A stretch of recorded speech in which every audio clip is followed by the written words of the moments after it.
আজকে যে বইটা নিয়ে কথা বলবো, সে বইটা যারা ইতিহাস পছন্দ করেন তাদের জন্য একেবারে উপযুক্ত। বইটা হলো শ্রীপান্থের লেখা ঐতিহাসিক অনৈতিহাসিক। বইয়ের নাম দেখে বুঝতে পারছেন যে ইতিহাসের কিছু তথ্য আমরা পাবো, যেগুলো হয়তো আমরা ইতিহাস বইয়ে পাই না। মানে যেমন ধরুন, আপনি কখনো পটের বিবি শব্দটা শুনেছেন? আমি শুনেছি, কিন্তু আমার জানা ছিল না এই পটের বিবি শব্দটার পেছনে একজন ব্রিটিশ সাহেব, শ্রীমান ববের, মানে বব বা সিমন বব পট, যে তার নাম যুক্ত আছে। তো সেই শ্রীমান বব পটের স্ত্রী ছিলেন এমিলি ওয়ারেন। তাকেই বলা হতো পটের বিবি। তিনি অসাধারণ সুন্দরী ছিলেন। তো এরকম অজানা কিছু তথ্য আপনারা পাবেন। আবার ধরুন, শ্বেতবর্ণের বাদশার কথা শুনেছেন? যেমন ধরুন, নামগুলো আমি বলছি, একটু অদ্ভুত শোনাতে পারে: নাসিরুদ্দৌলা কর্নেল, জেমস কিনার বাহাদুর গালিব জং। ইনি কিন্তু হিন্দি, উর্দু, ফার্সি এই সমস্ত ভাষা জানতেন।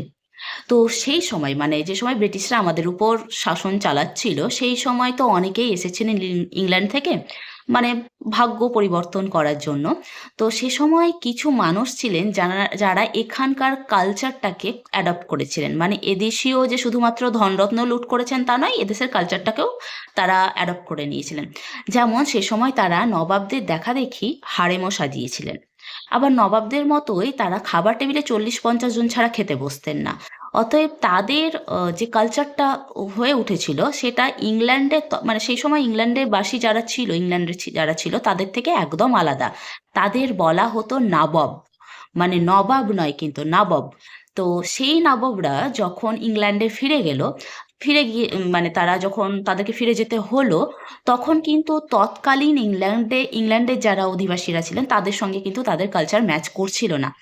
এমনকি এনারা এদেশে এসে অনেক দেশীয় নারীকে, মানে আমাদের দেশের মহিলাদের বিয়ে করেছিলেন। ফলে যে অ্যাংলো ইন্ডিয়ান সন্তানরা ছিল তাদেরকেও কিন্তু উপযুক্ত সম্মানও দেওয়া হতো না, এবং ধরে নেওয়া হতো তারা মানে নিচু ক্লাসের।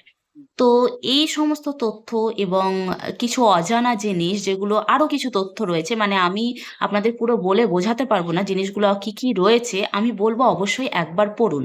আমি একবার শুধু সূচিপত্রটা দেখে নিই। এখানে কিছু ভাগ ভাগ করে দেওয়া আছে, যেখানে আপনারা মানে একজন ব্রিটিশ নারীর সঙ্গে দেশীয় রাজার প্রেমের কাহিনীও পাবেন। তো এই হচ্ছে সূচিপত্র। যারা ইতিহাস পছন্দ করেন তাদের বলবো অবশ্যই পড়ুন। দারুণ দারুণ তথ্য পাবেন, যেগুলো মানে আপনি হয়তো ইতিহাস বইয়ে বা অন্য কোনো ঐতিহাসিক উপন্যাসে আপনারা পাবেন না এগুলো।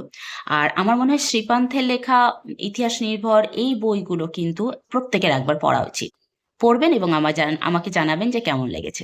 ধন্যবাদ।